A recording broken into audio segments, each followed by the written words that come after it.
Ndugu zangu Waislamu, chochote kinachokusibu na chochote kinachoingia katika maisha yako, kiwe kizuri au kibaya, kikubwa au kidogo, ujue kwamba Mwenyezi Mungu Subhanahu wa Ta'ala amekileta kwako kiwe ni mtihani kwako wewe. Muislamu anatakikana kuamini hivyo, iwe maisha mazuri au maisha mabaya anavyoyaona, ajue kwamba maisha mazuri hayo ni mtihani kutoka kwa Mwenyezi Mungu. Ajue maisha mabaya hayo anayoyaona yeye vile vile ni mtihani kutoka kwa Mwenyezi Mungu. Alladhi khalaqa al-mauta wal-hayata liyabluwakum. Hebu zisome aya hizi, kisha uzisome kwanza kwa kuzizingatia, sio kuzisoma kwa kuzipitia kama vile mtu anavyosoma jarida.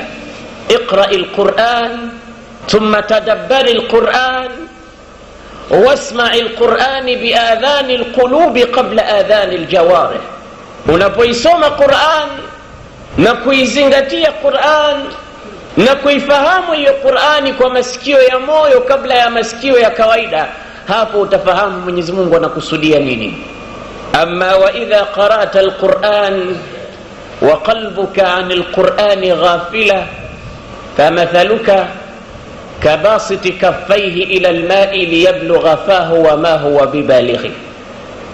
Ukisoma Qur'ani na moyo umeutia kufuli, ni sawa sawa na mtu mwenye kupeleka mkono wake ili kwa ajili ya kuunwesha mdomo wake maji, lakini mkono ule usifike kwa maji au mdomo wake.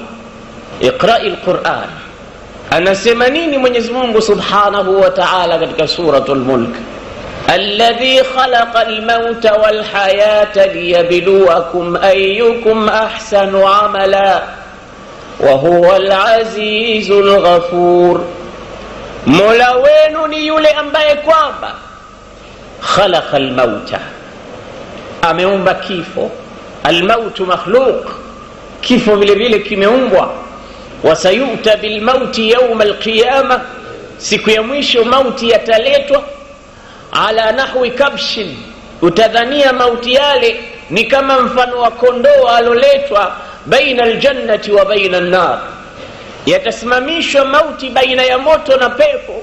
Thumma yudhbahu hadha al-kabsh, kisha kondoo huyu achinjwe. Kuchinjwa kwa kondoo huyu ina maana kumalizika kwa mauti. Watu wa peponi na motoni wataulizwa, mnakiona kiumbe hiki? Watasema naam. Wataambiwa basi haya ndo mauti, tunayamaliza nayo mauti yanakufa vile vile. Faya ahla aljannati khuludun bila maut wa ya ahla an-nari khuludun bila maut. Enyi watu wa motoni mtakaa milele bila ya kufa, hakuna tena kifo. Na nyie watu wa motoni wa peponi kaeni milele bila ya kufa. Kwa hiyo watu waishi bila ya kufa kwa sababu kifo chenyewe kimekufa. Sasa baada ya kufa kifo tena hakuna kifo. Kwa hiyo alladhi khalaqa al-mauta, Mola wenu ambaye amekiumba kifo, wal hayat, na ameumba uhai. Limadha khalaqa al-mauta wal hayat? Kwa sababu gani Mwenyezi Mungu kaumba kifo na uhai? Anaeleza sababu ya kuumba vitu viwili hivi. Liyabluwakum, ameviumba vitu viwili hivi ili akupeni mtihani, ili apate kufanya ikhtibar, ili apate kukuonjeni nyinyi, aangalie katika kuumba kwake kifo na mauti na uhai mtafanya nini nyinyi. Kwa hiyo tunaona kama sababu kuu Mwenyezi Mungu kuumba kifo na uhai ni kwa sababu ya kumimina mtihani kwa watu watakaoishi baadaye kufa. Kwa hiyo wataishi watakavyoishi, wajue kwamba wanaishi katika mtihani, na siku ya kufa kwao vile vile wajue kwamba wamefika katika mtihani. Khalaqal mauta wal hayata liyabluwakum, ameumba kifo na uhai apate kukupeni mtihani waja wake. Mtihani wenyewe unazungukia wapi? Ayyukum ahsanu amalan au ayyukum aktharu malan, ayyukum ahsanu sura, ayyukum ahsanu malan. Nani alikuwa na kipato kizuri au kipato kingi au mzuri wa sura au mwenye maguvu mengi au mwenye watoto wengi au wake wengi au dunia kaikusanya vipi? La, ayyukum ahsanu amala, nani atafanya kazi nzuri, nani ibada yake ataipanga, nani atakayetumika kwa Mwenyezi Mungu akawa ni mukhlisu lillahi fil ibada. Wama umiru illa liya'budu Allaha mukhlisina lahu ad-din, na hatukuamrishwa chochote kingine ila tumwabudu Mwenyezi Mungu kwa kuitakasa nyoyo zetu, tuitakasie dini yake yeye tu, hunafa wa yuqimu as-salah wa yutu az-zakah wa dhalika dinul qayyimah. Kwa hiyo tumekuja katika ardhi kwa ajili ya kufanya mtihani, na wallahi mtihani una matokeo yake. Wallahi mtihani una rahiba, una haiba, una utisho. Mtihani una natija zake Waislamu.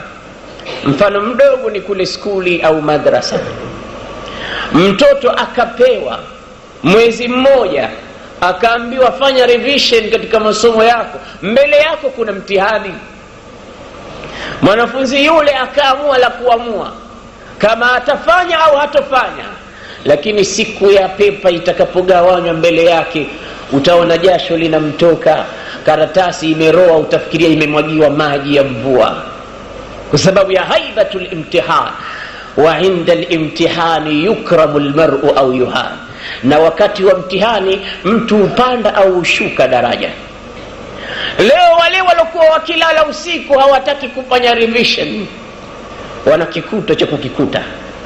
Wale walokaa wakapitia masomo yao, kila wanapoona masuala hawajui wajibu lipi kwa wepesi wa maswali yale.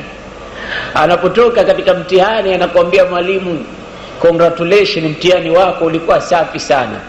Wengine wanatoka wanasaga meno, wanasema hukutusomesha ile issue, mbona ulikuwa mgumu mtihani, wakati masomo yote na watu wote ni sawa, wameingia katika mtihani mmoja. Sasa mtihani huo, siku ya kutolewa natija, mtoto akapata A katika mathematics, katika English, katika religion, katika kila mahali alipokuwa akafanyiwa mtihani kapasi, akapata credit ya hali ya juu katika maisha yake hajawahi kupata. Siku ya parent waitwa, watu wakaitwa graduation, akaitwa katika jina lake fulani ibn fulan huwa al-awwal, yeye ndo kawa nafasi ya mwanzo kabisa katika darajatul mumtaz, excellent. Anatoka pale anapokea taarifa yake, kila mmoja anamuita, tizama matokeo yao. Wa huwa yakadu yatiru farahan, huku akiwa karibu ataruka kwa furaha, anatamani atafika saa ngapi kwa wazazi wake awaangushie, awaambie tizameni, ziko wapi zawadi mlizokuwa mkini ahidi, toeni zawadi. Baba uliniahidi si yao, mama ukaniahidi hivi, nataka zawadi yangu, angalieni nilivyofanya. Na yule Juha alikuwa hakupasi, akapata zero kila kitu, akapewa na yeye ripoti yake. Akiipata pale pale anazunguka nyuma ya nyumba ile, anaichana pale pale, hata kiyoyote aishuhudie. Na mfano huu ndo mfano ule ule. Wa amma man utiya kitabahu biyaminihi fayaqulu ha umqra'u kitabiyah inni dhanantu anni mulaqin hisabiyah fahuwa fi 'ishatin radiyah fi jannatin 'aliyah qutufuha daniyah kulu washrabu hani'an bima aslaftum fil ayyamil khaliyah. وأما من أوتي كتابه بشماله فيقول يا ليتني لم أوت كتابيه ولم أدر ما حسابيه يا ليتها كانت القاضية ما أغنى عني ماليه هلك عني سلطانيه خذوه فغلوه ثم الجحيم صلوه ثم في سلسلة ذرعها 70 ذراعا فاسلكوه إنه كان لا يؤمن بالله العظيم ولا يحض على طعام المسكين فليس له اليوم هاهنا حميم ولا طعام إلا من غسلين لا يأكله إلا الخاطئون. Natija ile ile uloiona kule skuli ndo mfano mdogo tu itakwenda kutokea siku tutakaposimamishwa mbele ya Mwenyezi Mungu sote, yauma yaqumu an-nasu li rabbil alamin. Mtihani huo. Kwa hiyo mtu asijione kwamba ana maisha yalikuwa mazuri akadhani kwamba Mungu kamchagua anampenda yeye. Mwingine akajiona kwamba ana maisha asiyoyaridhia akaona kwamba Mungu kamsahau, hampendi, anawapenda wengine, kuna wengine hawapendi abadan. Mwenyezi Mungu anasema فأما الإنسان إذا ما ابتلاه ربه فأكرمه ونعمه فيقول ربي أكرمن وأما إذا ما ابتلاه فقدر عليه رزقه فيقول ربي أهانن. Sio masala hayo. Ama yule ambaye Mwenyezi Mungu atamsahilishia njia yake ya maisha aseme Mwenyezi Mungu ananipenda kwa sababu hiyo.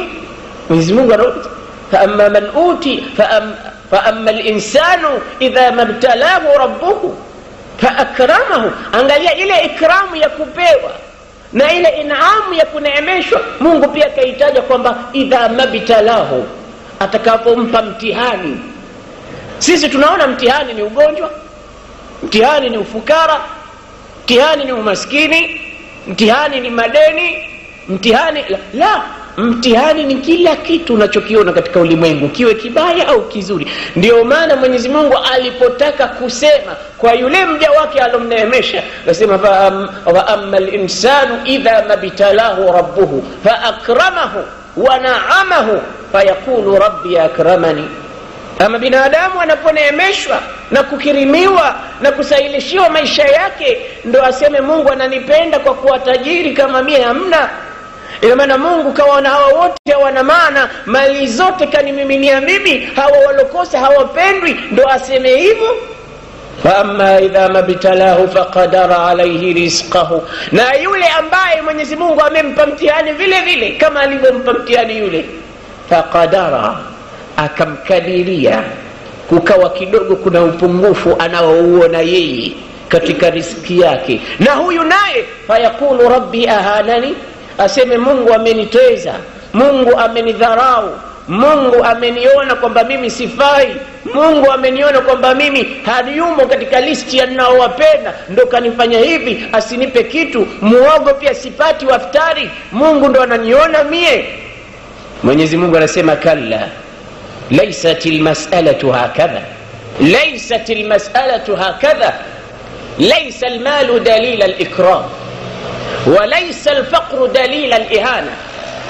mali sio dalili ya kupendwa, wala ufukara sio dalili ya kuchukiwa. Masala yake yako vipi? inna akramakum inda Allahi atqakum. Alokuwa kakirimiwa zaidi na kuwa bora sio tajiri wala sio maskini, ni mcha Mungu tu. Kwa hiyo wewe umepewa mtihani na yule vile vile kapewa mtihani. Sasa angalia mtihani huu ataupasi vipi, ataingia vipi katika mtihani, na atatoka vipi katika mtihani, na atafanya nini ndani ya mtihani huo kuhakikisha kwamba matokeo yatakuwa matokeo bora. Kwa hiyo mnapoiona dunia jamani, qulu allahumma ij'al ad-dunya fi aydina wala taj'al ad-dunya fi qulubina. Ya Rabbi, jalia hii dunia iwe mikononi mwetu, usiiweke ndani ya nyoyo zetu, kwani ukiiweka kwenye nyoyo zetu itakuwa mashaka kuitoa, kwa sababu ni mtihani. Kwa hiyo alichokileta Mwenyezi Mungu kwako wewe japo kidogo, hicho sema alhamdulillah. Ibn Adam, Mwenyezi Mungu anakuita Ibn Adam, ewe mwanadamu. Ibn Adam, ewe kiumbe ambaye baba yake ni Adam. illam tarida bima qasamtuhu laka, kama hukuridhika na kile nitakachokugawia mimi, fabi'izzati wa jalali, na apa na nguvu zangu zote na utukufu wangu wote. Allah anaapa na nguvu zake, na nguvu za Mungu tunazijua Waislamu, na utukufu wake Mwenyezi Mungu tunaujua. Leo anauapia huo kwa sababu gani? Kwa yule ambaye anamwambia illam tarda bima qasamtuhu laka, kama hukuridhika na kile nilichokugawia mimi, fa bi'izzati wa jalali, na apa kwa utukufu wangu na utisho wangu na nguvu zangu zote, la usallitanna alayka ad-dunya, nitakusalitishia nikuwekee katika sura yako, iwe unaona ulimwengu tuna dunia, iwe ni dunia na wewe na dunia, usiku mchana, mchana usiku, kulia kushoto, kushoto kulia, juu chini, chini juu, ndani nje, nje ndani, wewe ushikiki na spidi zako kali kwa ajili ya kuitafuta dunia. La usallitanna alayka ad-dunya. Tena utakuwa vipi katika kuitafuta dunia hiyo? Tarkudu fiha rakba alwahshi fil barriya, utapiga mbizi, ukiamka, ukianguka, ukinyanyuka, kama vile mbwa mwitu au vile mnyama porini anavyohangaika kutafuta. La yanaluka fiha illa ma katabtuhu laka wala ubali, na mbio zako zote hizo hakuna chochote utakachokipata isipokuwa kile kile nilichokufaradhia mimi kwamba ukipate, hicho ndicho utakachokipata, na wala sijali mimi. Kidogo kikubwa mtihani. Ndio maana Mwenyezi Mungu anasema katika suratul Anbiya, kullu nafsin dha'iqatul maut wa nabluukum bish-sharri wal khairi fitna, kila nafsi itaonja mauti. Tena tunakupeni mtihani nyinyi bisharri, kwa kilichokuwa cha shari, wa bil khairi, na kilichokuwa cha khairi. Mtihani unakuja vyote vyote. Unataka kuoneshwa kwamba mtihani ni kile kilichokuwa kizuri na mtihani ni kile kilichokuwa kibaya. Wallahi alazim, kama Muislamu anayesoma haya kwa akili, hawezi kabisa kutamani neema ya mwenzake akajiona kwamba yeye Mungu kamsahau au Mungu hampendi. Lazima atakuwa kapata mafundisho yanayomuelewesha kwamba wapi anaelekea. Mtu alopata neema ya Mwenyezi Mungu na asishukurie. Ndio maana sahaba Abdullah tuliyomtaja jana, Rabi'a ibn Ka'b radhiyallahu anhu, Bwana Mtume sallallahu alayhi wasallama alipokutana na sahaba huyu akamwambia, omba nikupe unachokitaka. Aliona kwamba dunia yote ni mtihani tu. Sasa mimi niombe dunia nipawe mtihani, nikipewa kingi itakuwa mtihani, na nikiomba kidogo itakuwa mtihani vile vile. Sasa niombe nini? Achilia mbali dunia. Atamanna murafaqataka fil jannati ya Rasulullah, kitu ambacho ni ghali naona ni pepo, tena Firdaus. Kwa hiyo natamani niwe pamoja na wewe ya Rasulullah. Mtume kamwambia mwenyewe aombe, na huyu bwana kaomba. Wakati kuna watu ambao walikuja kwa Mtume kuomba, kuiomba dunia vile vile. Alikuja bwana mmoja kwa Mtume sallallahu alayhi wasallam, akamwambia, ya Rasulullah, ud'u Allah li an yughniyani min fadlihi, fa wallahi la in aghnani Allah min fadlihi la asaddaqanna wala akunanna min as-salihin. Ya Rasulullah, nimekuja, madhumuni ya ujaji wangu, enua mikono niombee dua. Inni a'lam anna du'a ar-rasuli mustajab, dua ya Mtume inapokelewa. Kwa hiyo mimi nimeomba tena, lakini nataka uniombee wewe ili Mwenyezi Mungu aniteremshie neema ya mali, niwe tajiri, angalau hali hii ibadilike. Bwana Mtume alikataa, akamwambia, la, qalilun tuaddi shukrahu khairun min kathirin la tuaddi shukrahu. Hicho kidogo ulichokuwa nacho ambacho unaweza kuenua ulimi ukasema alhamdulillah kwa kidogo hicho, basi ni bora kuliko kingi ambacho kitakushinda kutoa shukrani zake. Asema, ya Rasulullah, lakini hali tunaiona watu wakimaliza kusali tu hapa, mimi ndo wa kwanza kutoka, ninakwenda kumpa mke wangu nguo hii nilovaa, na yeye angalau avae, hii ndo ya kusalia kati ya mimi na mke wangu. Hali hii ya Rasulullah, niombee ya Rasulullah. Mtume anasema, la, qalilun tuaddi shukrahu khairun min kathirin la tuaddi shukrahu. Mtume anajua kwamba ndani yake kuna mtihani. Kama atanyanyua mikono aseme Allahumma aghni fulan bima shi'it, ya Rabbi mpe unachokitaka, itakuwa mtihani juu wako, mtihani juu yake. Tha'laba ibn Hatib, huyu alikuwa anaitwa Tha'laba, akamwambia Rasulullah, pamoja na hayo sitopotea mimi. Mali atakayonipa Mwenyezi Mungu, na apa atakaponipa Mwenyezi Mungu neema zake, basi la asaddaqanna, nitatoa sadaqa kwa wingi. Wala akunanna min as-salihin, na katika watu wema nitakuwa mstari wa mbele.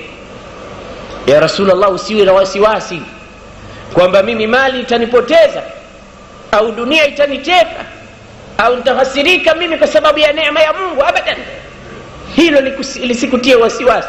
Nitakapopata mimi cha kupata, la asaddaqan, tena katia taukid, lamu na nuni ya mwisho, nitatoa tu. Wala akunan, na nitakuwa tu min as-salihin, katika watu wema. Mtume alipopata ahadi kutoka kwa Tha'laba, akainua mikono akasema Allahumma aghni Tha'labata bima shi'ta, Allahumma aghni Tha'labata bima shi'ta, Allahumma aghni Tha'labata bima shi'ta. Ya Rabbi, mtajirishe Tha'laba kwa unachokitaka. Dua ikafunguliwa milango ya mbingu, ikapita moja kwa moja direct. Mwenyezi Mungu akasema atapata Tha'laba. Wanasema ulama utafsiri akiwemo Muhammad Ali Sabuni, fakana lahu min al-ibli wal-aghnami kamathali dudatu fil ardh, akapata vipando, mbuzi, ngamia, wanyama utadhani wadudu. Mungu akaanza kumpa neema, utadhani wadudu. Kaondoka katika intilaq kutoka below zero, kafika 99% na ingia katika 100%, akawa milionea katika Madina kwa wakati huo. Fatakatharat, wanyama wakazidi kuwa wengi. Fatakatharat, wakazidi kuwa wengi tena. Fadaqa bihimul Madina, ikawa ni dhiki sasa. Kila mbuzi anaonekana mbuzi wa Tha'laba, ngamia anaonekana ngamia wa Tha'laba, kondoo anaonekana kondoo wa Tha'laba. Mji umejaa mbuzi wake. Akaona kidogo nijitenge na mji, niende huko badia, mahali ambapo hakuna msongamano wowote, nipate kutumikia mali yangu vizuri. Wa akhadha almalu yushghiluhu shay'an fa shay'a, mali ikawa inamchukua sasa langsa, wanasema kidogo kidogo, ikamchukua ikampeleka. Ikawa Bwana Mtume sallallahu alayhi wasallam akimaliza kusali sala ya jamaa, anaangalia, anamwona Tha'laba anasali peke yake, kaikosa jamaa ya Mtume. Na wakati huo alikimuita hamamatul masjid, kaambia wasahaba wengine, huyu nimempa laqab ya njiwa wa msikitini. Limadha? Liannahu ma adhana almuadhdhin illa wa Tha'labata dakhilu almasjid. Hakuna muadhini ukifika utamuona yuko ndani. Kwa hiyo Mtume kamuita njiwa wa msikiti. Leo njiwa wa msikiti kabadilika kawa kunguru wa msikiti.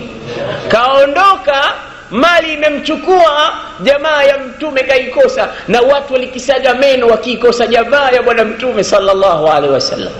Lakini yeye hana chochote miongoni mwa uchungu. Ikawa anakosa salatul fajri fi jamaa, kwa sababu salatul fajri ndo kwanza anaamka, anakamua maziwa wanyama wake ili akapate kuuza. Huku Mtume sallallahu alaihi wasallam sala inanadiwa, na kila mtu akisema as-salatu khairun minan nawm, yeye anasema al-malu khairun min as-salah, mali yangu ni bora kuliko sala. Anakamua mbuzi wake, mbuzi wanamshughulisha, ngamia wanamshughulisha.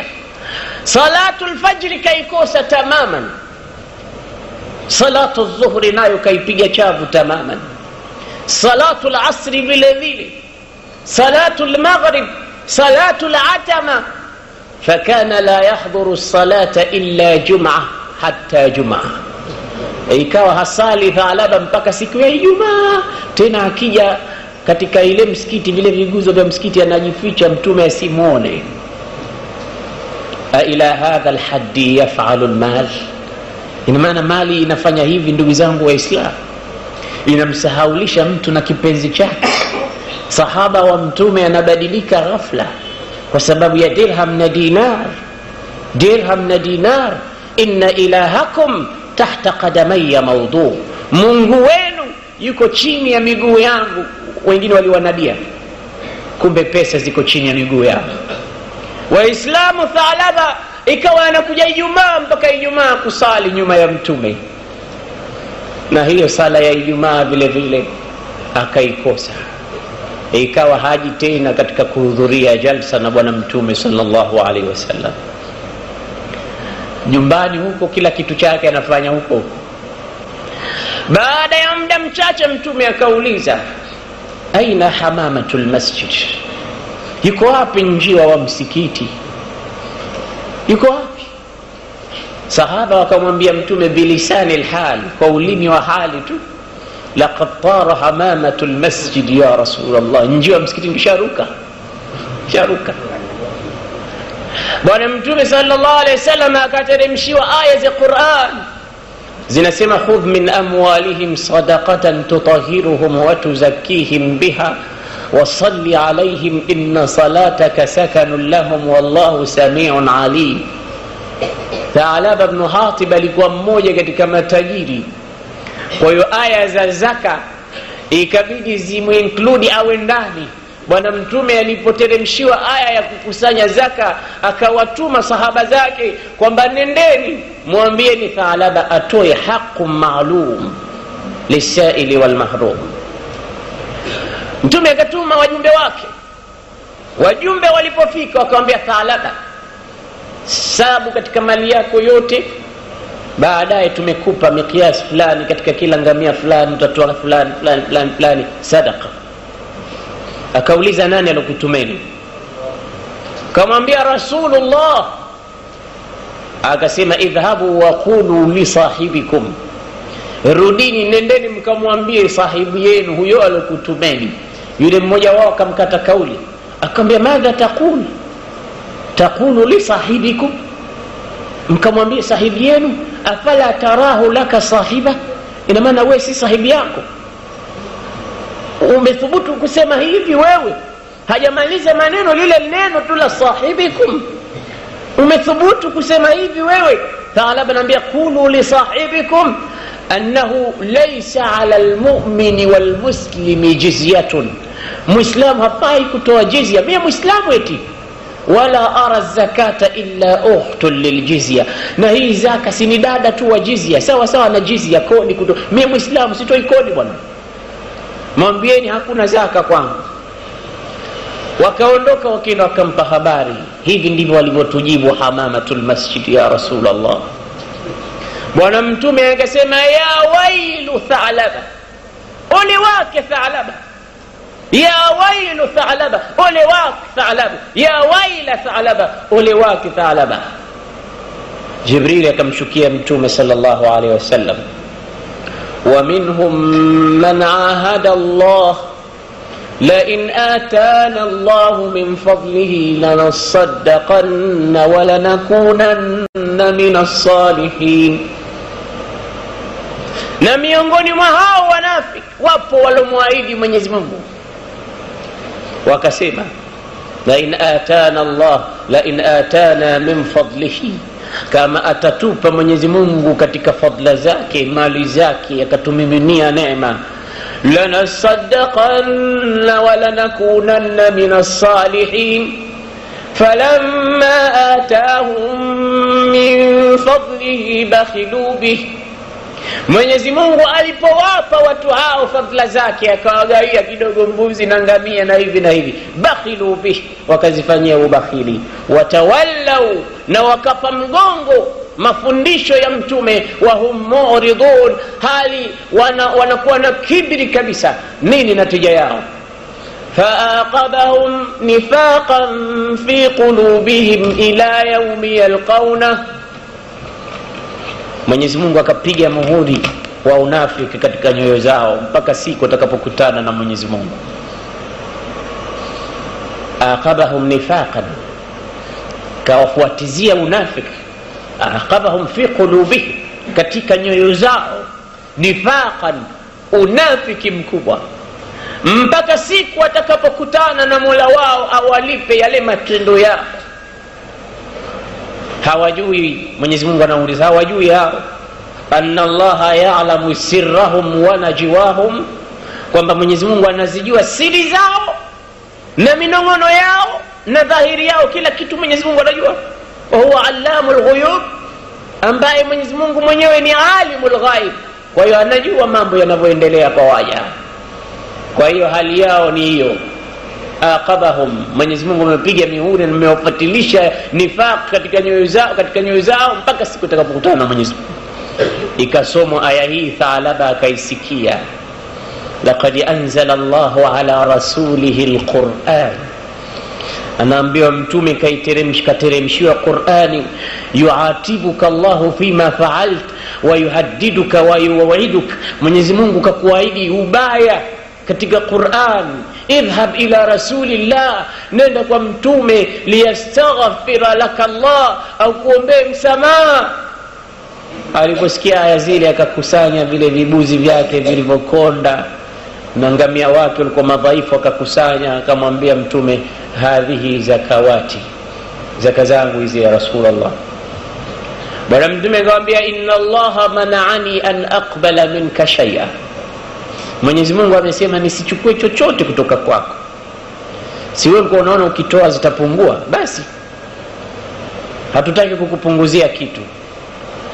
Wale wanaogoma kutoa zaka wanaona kwamba hii bwana haiwezekani mtu kutoa kitu kumpa mtu ambaye sio business partner, sio mtu wake wa nyumbani, sio jamaa yake, atoe mali yake bure tu, atoe. Wanaona kwamba hiyo ni kazi ngumu sana. Ajue kwamba kuna wabalu na alaihi yaum alqiyama. Neema hizo ambazo umepewa, kuna fungu la watu maalum humo ndani, wape wenyewe. Na wengine wanawaandama katika majumba yao, bwana tumekuja, kuna haki yetu, tupe wenyewe. Wale wanawakimbia. Faaqabahum nifaqan, ogopeni muhuri wa nifaq kama ulivyopigwa kwa Thalaba ibn Hatib. Thalaba ibn Hatib akakataliwa kupokelewa mali zake, akarudi na mali yake akalea. Bwana Mtume sallallahu alaihi wasallam alipofariki, Thalaba akarudi na mali zake kwa Sayyiduna Abu Bakr. Ya Abu Bakr, iqbali minni mali, Abu Bakr nikubalie mali yangu. Abu Bakr anamwambia, ma lam yaqbaluhu Allahu wala rasuluhu ayaqbaluhu Abu Bakr, kitu ambacho Mungu na mtume wake walikikataa mimi ndo nikichukue? Nitakuwa wapi mimi kuchukua kitu alichokikataa Mungu na mtume? Wewe ulikuwa unataka mali yako izidi, nenda kale mali yako. Karudi. Sayyiduna Abu Bakr alipokufa kaja kwa Umar, ya Umar, iqbal minni mali, chukua mali yangu hii, peana kwa mafungu watu wanaohitajika kupewa. Inafika wakati anataka kutoa, hakubaliwi. Mwenyezi Mungu, Sayyiduna Umar anamwambia, ma lam yaqbaluhu Allah wala rasuluhu was-siddiq ayaqbaluhu Umar, kitu wamekikataa Mungu na mtume na Abu Bakr, mimi ndo kichukue? Nenda kale mali yako baba. Thalaba kafa katika ukhalifa wa Sayyiduna Uthman ibn Affan radhiyallahu anhu. Kaongoka mwanzo wa Uislamu, kapotea kwa sababu ya neema. Idha kunta fi na'matin far'aha fa innal ma'asi tuzilu an-ni'am wadawim 'alayha bi shukri al-ilahi fa innal ilaha sari'un niqam. Utakapokuwa wewe Muislamu katika neema yoyote, basi ichunge neema ile na udumu kwa kuishukuria kwa Mungu. Alhamdulillah, mimi sikuwa hivi, Mungu kanipa hichi. Kila mara wewe unashukuru, kwa sababu anakuambia innal ilaha sari'un niqam, Mwenyezi Mungu ni mwepesi wa kuleta nakama. Neema akaibadilisha akaifanya nakama. Waangalieni Bani Israili, wanachokitaka wanamwambia Mola wao, wanamwambia mtume wao, ya Musa, ewe Musa, inna ja'in, tuna njaa sisi. Sasa kama mna njaa, pikeni mule. Wasema nuridu ta'ama min Allah, chakula tunakitaka kutoka kwa Mwenyezi Mungu, na Mungu anawapenda. Wa anzalna alaykumul manna wassalwa, basi tunakuleteni chakula kizuri sana, manni na salwa. Wamekula manna na salwa, wameshiba. Wanasema ya Musa, nuridu sharab, tunataka kinywaji sasa, tumeshashiba, tunataka kuteremshia manna na salwa. Mungu pia atupe yeye maji. wa idh istasqa Musa liqaumihi faqulna idrib bi'asaka alhajar fanfajarat minhu 12 ayna قد علم كل أناس مشربهم كلوا واشربوا من رزق الله ولا تعثوا في الأرض مفسدين. Maji yakapasuka katika jiwe, zikatoka njia 12 za mito, wakanwa. Walipomaliza kunwa maji wakasema ya Musa, hararatu shamsi tuudhina, jua linatuudhi, harara yake kali, joto kali. Nuridu dhill, tunataka kivuli tena kutoka kwa Mungu. Mwenyezi Mungu anamwambia wadhallalna alaykum alghamam, tukakuleteni juu ya vichwa vyenu kiwingu. Fakanat alghamam, fakana alghamamu yasiru bihim aynama saru, wanapokwenda kokote kivuli kinakuwa juu yao, kinawakinga hararatu shams. Wakamwambia Musa, chakula ambacho wewe unatupa cha manni na salwa tumechoka nacho. Ya Musa, lan nasbira ala ta'amin wahid, hatutaki chakula aina moja tu. Basi mwambie Mola wako atuletee chakula kingine tena. Yukhrij lana mimma tunbitu al-ard min baquliha wa qithaiha wa fumiha wa adasiha wa basaliha. Qala atastabdiluna alladhi huwa adna billadhi huwa khair. Ina maana nyie mnabadilisha kilichokuwa bora, mnataka kuleta duni. Mungu anakuleteni manni na salwa, nyie mnataka vitu vingine, mnataka matango, mnataka maduriani, vitu duni. Mwenyezi Mungu akuleteni kitu kizuri. Vipi nyie watu? Wasema tunataka hicho hicho. Neema hizi zote wamepata. Tena wakimwomba Musa kitu chochote wanapewa. Allah subhanahu wa ta'ala, siku Bani Israili walipokuja na Musa, wakamwambia Musa, tunataka kwenda na wewe. Musa wasema wakhtara Musa 70 rajulan, wakhtara Musa min qaumihi 70 rajulan, akawakusanya watu katika kaumi zake 70, watu 70. Akasema nyie twendeni kwa Mungu tukazungumze, nizungumze na Mola wangu, msikilize maamuzi. Walipofika kule, Musa kaingia mahali akawa anasema na Mola wake azza wa jalla. Baada ya kumaliza tu amerudi anasema, Mola kasema hivi. Wanasema la, hatuwezi kukuamini, mbona sisi hatukumuona huyo Mungu, tuchukue na sisi. Vipi nyinyi hamwezi kumuona Mungu? Mimi mwenyewe siwezi kumuona, niliomba nimuone sikufaulu, hamtomuona. Wakasema ya Musa, lan nu'mina laka hatta nara Allah jahratan, hatukuamini mpaka tumuone Mungu ayana kwa macho yetu. Nini mwisho wao watu hao? Walikusanyiwa neema zote na wakashindwa kuzishukuria. Qirada, khanazir, wakabadilishwa wakawa nyani na nguruwe, wakapata laana katika ulimwengu mpaka siku ya kiyama. Neema zilikuwepo, hawakuweza kuzishukuru. Kwa hiyo wewe ulikuwa na neema. Neema yoyote, tukisema neema haina maana uwe na pesa nyingi tu.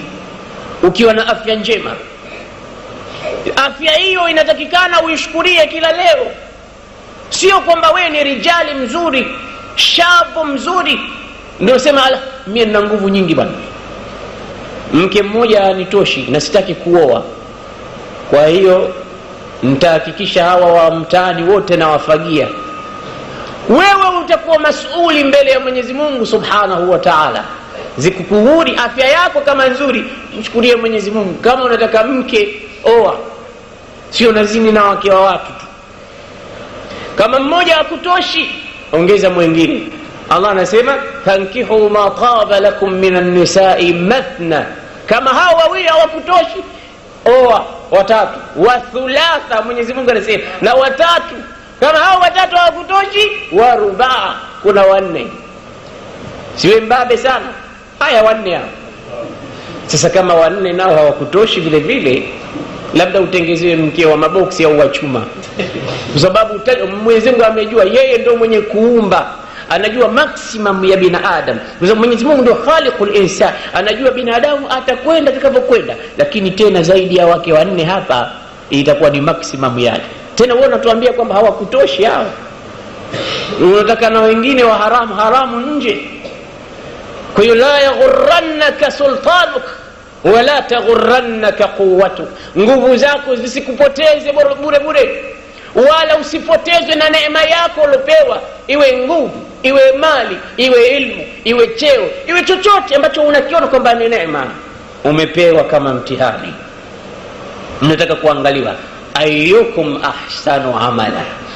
Sayyiduna Rabi' ibn al-Ka'b al-Aslami radiyallahu anhu akakutana na bwana Mtume sallallahu alayhi wasallam siku nyingine, akamwambia ya abidallah ya Rabi'a, ewe Rabi'a, lima la tatazawaj, mbona uowi? Na hili swali tunawauliza vijana kila siku, mbona hamuowi? Ndio swali alikuwa akiuliza Mtume na sahaba zake. Jibu lao kubwa atasema, bwana sina uwezo mie, mahari kwanza sina, na huyo mke nitamweka wapi? Huyo anayetuambia hivyo sasa hivi keshaeka, kuna pesa maalum keshamwekea darling wake kwa ajili ya sikukuu. Hizo sijui kazipata wapi. Anampa ili akate vitambara kwa ajili ya nguo za siku ya Eid, wakapate kuzini vizuri, keshampangia. Hizo anazo, lakini za kuolea hana huyo. Haya, mie bwana nyumba sina. Siku hiyo anatoka hapa anatafuta ile guest ile kwa ghali, kulikuwa na AC ndani, utakuta huko usiku mzima yeye tu wako pamoja pale. Kamweka pale katika guest na anamlipia. Nyumba ndo hana. Shababul muslimin, vijana wa Kiislamu, ole wenu. Kama uwezi kuoa basi usizini. Tusikuone vichochoroni na watoto wa watu unawapapasa huku na huku. Si huna uwezo wewe? Subiri basi upate uwezo. Mbona uwezo huna? Na huku mara tunasikia umemtia mimba huyu, tunasikia kwamba huyu umemkamata huku, tunasikia kwamba huyu umempa hiki. Hizi unapata wapi? Ya Rabi'a, lima la tatazawaj? Ewe Rabi'a, mbona hutaki kuoa? Kaambia Rasulullah, laysa ladayya ma umhiru zawjati, sina cha kutoa katika mahari mimi ya Rasulullah. Huyu alikuwa mkweli, kwa sababu wenyewe walikuwa kikaa boarding, walikuwa katika mahali panaitwa Sufa. Rabi'a ibn Ka'b alikuwa kikaa sehemu hiyo, yeye, Sayyiduna Abdullah ibn Mas'ud, Sayyiduna Abu Huraira, hawa watu wa Sufa. Bwana Mtume atakachokipata yeye ndio anawaita. Anasema Abu Huraira radhiyallahu anhu, tulikuwa katika Sufa, Bwana Mtume atakachokipata anatuita. Sasa njaa saa nyingine ikinishika mimi Abu Huraira mpaka naanguka mbele za watu wanadhani kwamba mimi nina ugonjwa wa kifafa, kumbe hata njaa inafanya kazi yake. Siku hiyo nimesali, nimetoka nje ya msikiti, njaa inanikoroga. Nimesimama njiani nasubiri japo Muislamu anikamate mkono aniambie leo Abu Huraira lunch kwangu. Kakaa pale kwa maksudi maalum. Sasa akachukua aya 2-3 hivi, akipita mtu anamuuliza ma maana al-aya, aya inasema nini, maana yake nini? Lengo lake baada ya kupewa tafsiri amwambie haya twende zetu. Angalia walivyokuwa na shida. Kapita Abu Bakr as-Siddiq. Abu Bakri alipopita akamuuliza, hivi vipi Siddiq? Kaambia hapa Abu Huraira kadha. Ala, kumbe ndio hivyo. Uwezo ujue hivyo, hapa ndio hivi, ukumbuki huyo Abubakar anakwenda zake, Abu Huraira anamsindikiza na macho, huyo anakwenda. Anapita Umar ibn Khattab, Umar anamwona Abu Huraira, ya Faruq ma maana al-aya hivi Faruq. Kisha baadaye Faruq anamwambia walaysa indana shay'un fil bayt, lakini nyumbani leo hakuna kitu. Kama alimfahamu yuko pale kwa ajili yake, nyumbani hamna kitu leo. Kapita Mtume sallallahu alaihi wasallam, baada Mtume akamjua akamtambua, akamwambia ya Aba Hirra alhiq, fuata nyuma Abu Huraira. Mtume yuko na farasa, kuna watu wanatizama watu tu wanajua huyu mwizi. Sayyiduna Ibn Sina siku moja kakaa katika kikao, baadaye akatoka mtu akasema raaitu fil manami anni uadhin, nimeona usingizini natoa adhana mfululizo.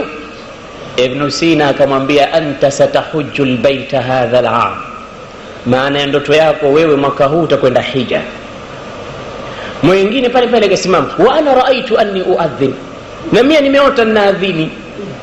Ibn Sina akamwambia anta sariqun, wewe mwizi, kaa chini. Wao wakasema vipi bwana, wote wameota ndoto moja, huyu unamwambia atakwenda hija, huyu unamwambia mwizi. Akamwambia ndio, nimemtizama huyu nikaona katika uso wake nikakumbuka kauli ya Mwenyezi Mungu, kauli yake Mwenyezi Mungu, wa'adhin fin nasi bil hajj yatuka rijala wa ala kulli dhamirin yatuna min kulli fajjin amik, waadhimie watu yatina min kulli fajjin amik, watakuja kutoka kila sehemu mbalimbali. Kwa hiyo nimekumbuka kauli hiyo, ndio nikamwambia huyu atahiji. Na huyu nilipomtizama fesi yake nikakumbuka kauli yake Mwenyezi Mungu, thumma adhana muadhdhinun ayyatuha al'iru innakum lasariqun. Basi nimeikumbuka kauli yake huyu mwizi, na kweli kumbe pale kikao kaja angalie mtu kakaa vibaya mchomolee mwizi, watu wanawafahamu. Kwa hiyo Mtume sasa akamwona Abu Huraira, akajua huyu leo njaa hapa imefika mahala pake. Akamwambia alhiq ya Aba Hirra, njoo twende pamoja. Abu Huraira kaandamana na Mtume, kajua sasa njaa itamalizika. Kenda mpaka katika nyumba moja ya Ansar. Kifika pale Mtume sallallahu alaihi wasallam akaletewa maziwa, sio kidogo tu, qataratun min al-laban. Abu Huraira akaona kia maziwa hayatoshi, chache mno, mimi na Mtume haya mimi mwenyewe peke yangu yanitosha. Anazungumza na nafsi yake. Wala Mtume akamwambia ya Aba Hirra idhhab ila ahli as-sufa wad'uhum, nenda kawaite watu wa Sufa waambie waje, kuna chakula hapa. Abu Huraira akadisa mimi hayanitoshi, tena kaisha jopo la watu. So kule Sufa wapo kina Rabia ibn Ka'b, kina Abdul, watu maskini. Sayyiduna Abu Huraira kaondoka, naitwa wakaondoka Waislamu, wakasikia mnaitwa moto kabuji katika nyumba ile. Bwana Mtume akampa Abu Huraira maziwa, akamwambia isqihim ya Abu Huraira, wanweshe hao. Akaanza kumnwesha mmoja mmoja, anachukua nampa huyu jamaa, anapiga kukuta ile. Abu Huraira kitizama tabaki nampa mwingine, akawaonesha watu wote walikuwa pale. Baadaye kikafika kwa Mtume. Bwana Mtume akamwambia baqiya ana wa anta ya Aba Hirra, mimi na wewe tumebakia, hao wote washakunywa. Ishrab anta ya Aba Huraira, sasa anza wewe kunywa. Abu Huraira kwanza kayatizama yamo yamebaki, akaona yamo, akaanza kumimina, akasema basi ya Rasulullah, kama ishrab ya Aba Huraira, kunywa tena. Kayanywa, akana tena Abu Huraira, akaika chini. Mtume akamwambia ishrab ya Aba Huraira, kunywa. Si wewe ulikuwa na mashaka kwamba yatatosha haya, kunywa. Akamwambia Rasulullah la ajid lahu masagha, ya Rasulullah kuna road block hayapiti tena huko. Hii ilikuwa moja katika miujiza ya Mtume katika takthiru taam. Sallu ala Muhammad. Katika kufanya chakula kiwe kingi, Bwana Mtume sallallahu alaihi wasallam, moja katika miujiza yake Abu Huraira kashuhudia mwenyewe. Nasema maziwa tukayaacha pale pale, ilikuwa haflita, sote tumekunywa watu wa boarding. Sasa nataka kukuambieni kwamba Rabia ibn Ka'b alikuwa mmoja katika watu hawa Mtume akipata neema wanaitwa. Sasa anamwambia Rasulullah la ajid ma umhiru bihi zawjati, sina mahari ya kumpa mke wangu, sasa nitaoa vipi? Mtume anamwacha. Mara ya pili karudi tena, ala tatazawaj ya Rabia. Rabia uoi wewe? Anarudi tena Rabia, ya Rasulullah, laysa indi ma uskinu bihi zawjati, sina mahali pa kumweka. Analala katika vizingiti vya nyumba. Alikuwa mulazimu li Rasulillah, anataka kumtafutia mtume kila anachotaka. Ndio maana alikuwa kila kizingitini kwa mtume, anaona kwamba mtume akiamka usiku labda atahitajia kitu, mimi sipo, analazimika kulala bado. Sasa mtume ndio maana akamwambia, hebu omba unataka nini. Mara ya tatu Rabia akajiuliza, kwa nini mtume ananiambia nioe? Lazima mtume atakuwa anajua kuliko mie. Sasa mara hii akiniuliza, nitamwambia ninataka kuoa. Wakaonana siku ya tatu, akamwambia, ya Rabia, ala tatazawaj, hutaki kuoa wewe? Akamwambia, bala ya Rasulullah, nataka kuoa. Bala, nataka kuoa, lakini unadhani nani atanikubali mimi ya Rasulullah? Mimi sina mbele sina nyuma, na kama huna kitu ndo hivyo hivyo. Yamshi alfaqiru wa kullu shay'in ضدhu wa yaghliqu an-nasu dawman abwabahum wa tarahu mamqutan wa laysa bimudhnibi wa yara al-adawata la tura asbabaha hatta anna al-kilaba idha ra'at rajul al-ghina hannat alayhi wa harakat adnabaha wa idha ra'a yawman faqiran mashiyan nabahat alayhi wa kasharat anyabaha. Anasema mshairi, yamshi alfaqiru wa kullu shay'in ضده, maskini anapotembea fukara kila kitu kimemgeuka, kila kitu hakina haja na yeye. Wa yaghliqu an-nasu dawman abwaba, watu wanafunga milango yao. Anakuja huyo ataomba, huyo funga mlango, mwambie sipo, anafunga mlango. Wa tarahu mamqutan, unamwona kachukiwa, walaysa bimudhnibi, na hana makosa yoyote maskini. Wa yara al-adawata, na anaona uadui kila kukicha, la yara asbabaha, lakini haoni sababu za uadui ule. Hatta anna al-kilab, mpaka wale mbwa wa mitaani, idha ra'at rajul al-ghina, watakapomwona mtu tajiri. Mbwa wakimwona tajiri wanafanya nini? Hannat ilayhi, wanamnyenyekea. Wa harakat adnabaha, na wanapiga mikia yao. Unajua huyu dosi ili itatupa kilo ya nyama sasa hivi. Mbwa pia wanafahamu, ukiona mtu kashuka kafungua benzi yake pale, wanafuata mbio mbio, wanaona huyu anaweza kukupa kilo min al-laham. Wa idha raa yawman faqiran mashiya, mbwa wale siku ya pili wakimwona maskini mwenyewe anakwenda peke yake barabarani, nabahat alayhi, huanza kumbwekea bila sababu yoyote. Wakasharat anyabaha, wakayatoa meno yao kwa ajili ya kumtafuna, anamtoa mbio bila sababu zozote. Kwa nini? Kwa sababu wanamjua pia huyu tajiri na huyu maskini. Mpaka mbwa wanafahamu tamyiz baina al-ghani wal-faqir, huyu maskini.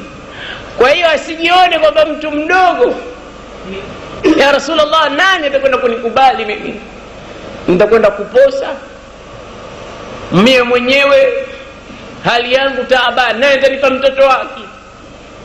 Basi mtume angesema, ya Rabia, idhhab ila fulan, nenda kwa mtu fulani, wa qul lahu, mwambie, inna Allaha amarakum an tuzawijuni bintakum fulana, inna Rasulallah ya'murukum an tuzawijuni bi bintikum fulana.